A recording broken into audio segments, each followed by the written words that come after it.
자, 오늘 읽어도 말씀 보면 하나님이 이스라엘 백성들이 애굽에서 고난받은 것을 감찰하시며 홍해에서 부르짖음을 들으셨다라고 얘기합니다. 저 앞에 감찰하셨다, 이게 뭐냐고 하면 이스라엘 백성들이 애굽에서 종살이에서 출애굽을 한 사건들을 이제 말씀하고 있습니다.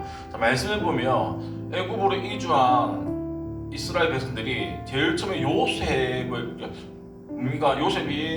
팔려가가지고 국무총리가 되어져가지고 큰 공을 세웠죠. 그래가지고 요셉 덕분에 이스라엘 백성들이 이주를 해가지고 편하게 살았어요. 그러다가 요셉이 죽고 나니까 요셉을 알지 못하는 세왕이 등장하게 됩니다. 그때부터 이스라엘의 고난의 길이 시작이 되어지죠. 갑자기 종살이 하려고 하니까 너무너무 힘들고, 그리고 종에 대해서는 인권도 없고 말 안 들으면 어떻게 합니까? 바로 때리잖아요.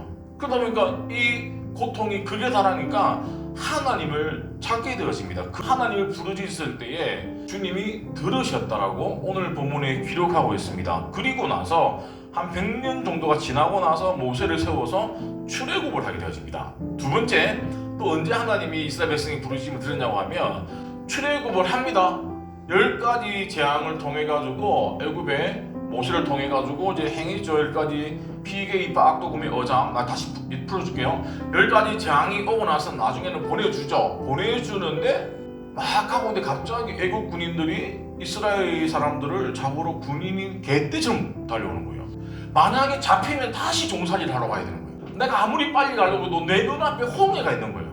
앞에는 홍해, 뒤에는 우리를 잡으러 오는 적들이 있으니까 또 뭡니까? 물론 상당수 많은 사람들은 자포자기할 수도 있습니다. 그렇지만 뭡니까? 그들은 기도하는 거예요. 그 기도를 하나님이 들어주셨다라는 거예요. 애굽에게 내린 10가지 재앙이 있는데 이 10가지 재앙은 애굽의 신들에 향한 심판이라는 거예요. 이 10가지 재앙이 그 당시 애굽에 있었던 많은 신들이 있는데 대표적으로 나일강에는 하피 신이 있었고, 그러면 헤케드라는 신은 여자의 몸에 머리는 개구리 머리를 한, 그리고 이 신인데 이 신은 다산, 그리고 출산의 여신이라고 합니다. 그래서 대충 10개 정도의 그 대표적인 그 신들을 10가지 재앙에 비추어서 하나씩 다 무너뜨리는 거예요. 그리고 제일 마지막에 장자의 죽음은 뭐냐고 하면 바로 왕의 자신이 신적인 존재로 숭배받고자 하는 그 교만을 무너뜨렸던 게 장자의 죽음이에요. 자, 첫 번째가 뭐냐고 하면 피해 재앙인데 그 당시 나일강과 모든 물이 피로 변했습니다. 그 피해 재앙으로 말미암아 그 당시 나일강에 있었던 신들을 뭡니까? 무참히 짓밟아 버렸다는 겁니다. 두 번째 뭡니까? 개구리가 너무 많아가지고 집이나 궁궐이 나오는 개구리 천지입니다. 그런데 그 개구리가 얼마나 많았냐고 하면 그릇에까지 들어올 정도로 개구리가 너무 많았다는 거예요. 풍요와 다산을 상징하는 게 개구리입니다. 그 다산의 신마저도 하나님 뭡니까? 개구리를 통해 가지고 없애버렸다는 거예요. 세 번째, 이가 너무 많아가지고 사람하고 가축을 너무너무 괴롭힙니다. 근데 그거는 애굽의 마수살도 흉내낼 수가 없어요. 그리고 네 번째, 파리죠. 생각해보세요. 온 정신에 파리가 있으면 살 수가 없죠. 근데 희한하게 이스라엘이 거주했던 고센 땅에는 파리가 없었습니다. 하나님이 딱 선택했다는 거죠. 그 다음에 악질, 가축의 전염병인데 전염병이 생기니까 말이나 소나 낙이나 양 할 것이 다 죽는 거예요. 근데 이스라엘 가축은 또 멀쩡해. 이 바로 왕이 하나님을 믿지는 않았지만 뭔가 이상하다라고는 생각은 할 거예요. 또 계속해서 볼까요? 독종, 이 피부병이 막 올라옵니다. 7번째, 우박이 떨어지는데 희한하게 또 하나님의 말씀을 듣고 피한 사람은 또 그 우박이 피해가 옵니다. 그러니까 바로 입장에서는 점점 처음에는 뭔가 이상하다라고 했는데 재앙이 하나씩 더해질 때마다 뭔가 특별한 신이 있다라고는 믿지는 않지만, 뭔가 인정하고 싶지는 않지만 인정하는 분위기를 점점 몰아갑니다. 그리고 메뚜기 재앙인데 이 메뚜기는 뭡니까? 모든 채소와 나무 열매를 다 먹어치우는 거예요. 그러니까 땅이 뭡니까? 황폐해지는 거 있죠. 9번째, 흑암이 재앙인데 3일 동안 깜깜한 겁니다. 근데 희한하게 이스라엘에 사는 데는 또 빛이 있어. 이제는 바로 왕이 안 되겠다. 이게 뭔가 이상하구나. 근데 아직 확신을 내리지 않았어요. 왜냐하면 200만 명이나 되는 종을 내보내기에는 리스크가 너무 큰 거예요. 그러면서 계속 고민하고 있다가 제일 마지막에 애굽의 모든 첫째 아들, 첫째 가축 새끼는 다 죽임을 당하는 장자의 죽음이 딱 옵니다. 그때 어린 양의 피를 문설주에 바른 이스라엘 집은 그 재앙이 또 피해가요. 그러니까 바로가 자기의 첫째 장자가 죽고 나서 멘탈이 무너진 거예요. 그래서 모세가 단판 짓고 나서 나가 이제 출애굽을 시켜줍니다. 떠나고 나서 생각해 보니까 너무 아쉬운 거예요. 그 200만 명이라는 종이. 그래서 다시 정신을 잡고 차려서 애국 군인들을 보냅니다. 그래서 다시 잡으러 와.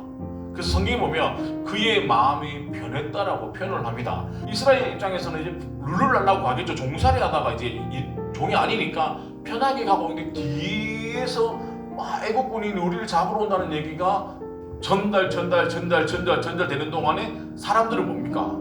불안에 들겠죠. 근데 빨리 재촉해서 아무리 가도 이제 앞에 홍해가 있으니까 더 이상 갈 데가 없는 거예요. 그때 그들이 하나님께 부르짖었다는 겁니다. 이 장면이 뭐냐고 하면 앞에는 홍해고 뒤에는 애국군이 따르가 진퇴양난입니다. 그때 여호와께 부르짖고 나서 모세가 딱 액션을 취하니까 홍해가 갈라졌어요. 근데 물이 있다가 물이 없어지면 땅이 질퍽거리는 건 당연한데 성경에는 마른 땅이라고 얘기해요. 전투에 따라온 추격하는 애국군들은 동일하게 마른 땅을 밟고 가는 거예요. 그러다 보니까 이 사람이 다 지나가고 애국군들이 다 들어왔을 때 물이 다시 합쳐져 가지고 다 물에 죽게 되어진 사건이에요. 자, 이게 홍해 사건인데, 자, 이스라엘 백성들이 그들이 힘들 때마다 하나님께 기도했을 때 하나님은 가장 적당한 타이밍에 역사해 주신다는 것들을 기억하셔야 됩니다. 이스라엘 백성들이 이런 응답을 받았던 이유는 뭐였기 때문에? 기도했기 때문에 응답을 받았다는 것들을 기억하셔야 됩니다. 여기도 말씀 중에 보면 감찰한다, 이 말이 뭐냐고 하면 보다, 주목하다, 조사다는 얘기인데, 하나님께서 하나님의 백성들을 살펴서 필요한 게 뭐가 있는지 세세하게 다 알고 계시다라는 표현이에요. 성경은 또 어떻게 표현하냐고 하면 인간의 머리들까지 다 세신 바 된다고 얘기합니다. 그래서 하나님은 나의 필요함을 아시기 때문에, 보세요, 여기서부터 신인지 신이 아닌지 알 수 있는 방법이 뭐냐고 하면, 내 필요를 아는 데서 그치는 것은 신이 아니에요. 필요한 것들을 해결해 주는 게 신이죠. 그래서 하나님은 우리가 기도하고 간절히 구할 때 하나님이 그 기도를 응답해 주시는데, 시편 121편 전체를 통해서 하나님이 우리의 형편과 상황을 어떻게 하시고 어떻게 지켜주시는지 한번 읽도록 하겠습니다. 모든 환난에서 면하게 해주신다는 거예요. 선택되어진 환난에서만이 아니라 모든 환난에서 우리를 지켜주시고 내 영혼을 지켜주시고, 중요한 것은 너의 출입이 지금부터 영혼까지 지켜주신다라고 성경은 말씀하고 있습니다. 하나님은 늘 우리에게 위로자가 되어주시고 구원자가 되어주심을 믿으시기 바랍니다. 단 우리가 하나님께 기도하기 전까지는 이런 은혜가 우리 가운데 허락이 되어지지 않는다는 거예요. 도움을 청하기 전에는 하나님은 기다리시는 거예요.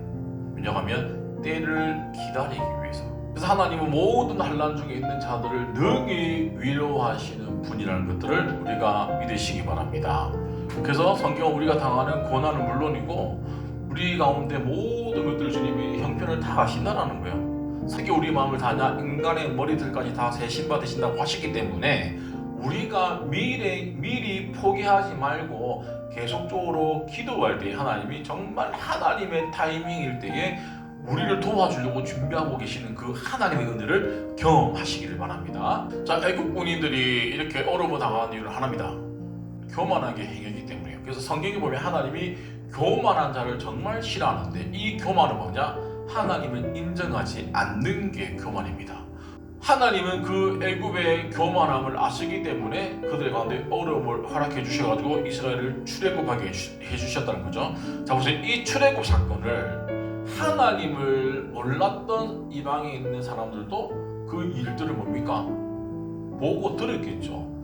그러니까 하나님은 교만한 자들을 위해서 악한 자를 통해서 뭡니까? 하나님의 위대하심을 드러내는 거예요. 특별히 애국 사람들은 하나님을 뭡니까? 알지 못했죠. 그래서 이스라엘의 인구의 구조를 조정하기 위해서 이스라엘 백성들을 죽이기 시작했습니다. 어떻게요?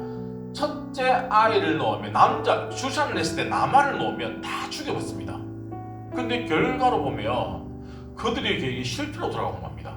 그러니까 결국에는 하나님의 백성들을 믿지 않은 자들이 계속 핍박하고 탄압했을 때 하나님 보면 그것들을 허락해 주시지 않는다는 거예요. 그래서 이 10가지 재앙을 통해 가지고 일단 농작물이 그 당시 황폐됐죠.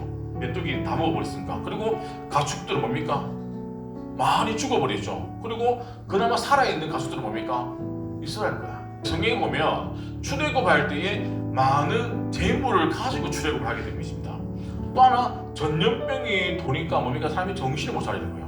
제일 중요한 건 장사의 죽음이니까 나라의 기강이 흔들리는 거예요. 그리고 군대도 뭡니까? 이 애국 군인들이 출애굽시키고 나서 어떤 군인들을 보냈을까요? 짧은 시간에 200만 명을 데리고 오실 수 있는 용맹한 사람들. 애국으로서는 총체적인 난국인 거예요. 그러니까 하나님을 몰라서 하나님을 대적했던 그 결과는 애굽이라는 나라 자체가 흔들릴 수밖에 없다는 것들을 우리가 말씀을 통하여 잘 알 수 있죠. 자, 이 사건을 빗대어서 오늘 우리에게 적용해보면 사단은 절대로 하나님과 교회와 성도를 이기지 못한다는 거예요. 자, 애굽의 바로 왕과 그 나라는 사단과 세상을 상징하고 이스라엘 백성은 하나님의 교회를 상징하는데 사단과 세상은 절대로 하나님의 교회와 성도를 이기지 못한다는 것들을 보여주는 예라는 것들을 기억하시기 바랍니다. 하나님은 지금도 살아서 역사하고 계시는 분이에요. 신앙은 현재만 보는 게 아니라 과거에 나에게 은혜를 주셨던 그 하나님을 뭡니까? 기억하는 게 신앙이에요. 과거에 그 받았던 그 은혜를 가지고 계속 나아가는 겁니다. 그래서 우리 신앙이 커가고 믿음이 커간다는 것들. 세상은 우리를 만다 미워하는 거예요. 괴롭히는 거예요. 그래서 우리가 뭡니까? 과거에 그 은혜가 있어야지만 우리가 그를 부여잡고 이길 수 있는 힘이 있다는 거예요. 그래서 성도는 과거의 하나님의 은혜를 기억하는 것이 너무너무 중요하다. 결국에는 그들이 볼 때는 홍해를 절대로 건널 수 없는 큰 바다였지만 결국에는 그들이 기도하니까 하나님이 뭡니까? 홍해를 갈라서 마른 땅이 되어서 그들 직접 밟고 가고 그들을 쫓아오던 애국 군인들이 어떻게 물에 수장이 되어져서 죽게 되어진 것을 분명히 보게 되어진 사건입니다. 자, 하나님 우리에게 시험을 주시는데 성경에 뭡니까? 감당할 시험만 준다. 또 하나 혹시라도 잘 모르니까 피하기를 예비해 주신다. 그래서 뭐다? 하나님이 나에게 주시는 그 시험은 시험이다, 시험이 아니다? 시험이 아니다. 내가 지금 당하는 이 시험은 내가 하나님을 얼마만큼 의지하느냐, 의지하지 않느냐에 따라서 그 문제의 크기는 달라진다라고. 내가 문제 앞에 섰을 때는 문제가 너무 크게 보이지만 내가 문제에 대해서 하나님을 의지했을 때는 그걸 뭡니까? 작은 문제라고 제가 분명히 말씀을 드렸습니다. 결국에는 우리가 받는 그 시험은 하나님이 감당할 만한 시험만 주십니다. 또 하나, 시험 중에 우리의 유혹, 내 욕심으로 당하는 시험은 뭡니까? 이 말씀이랑 다르다는 거예요. 하나님이 우리를 시험하시는 것은 우리를 성장하기 위해서, 도약하기 위해서 주시는 시험이고 내 욕심으로 인한 시험은 하나님의 시험과 다른 거예요. 하나님의 시험과 우리의 욕심은 분별하셔야 됩니다. 단 하나님의 시험은 반드시 피할 길을 예비해 주시고 감당할 수 있는 시험만 허락해 주신다는 것들. 자, 세상은 여전히 우리를 뭡니까? 시험에 빠뜨립니다. 내가 믿음을 지키는 것 때문에 욕을 듣는 게 뭐다? 우리에게는 복임을 기억하시기 바랍니다. 기도하도록 하겠습니다.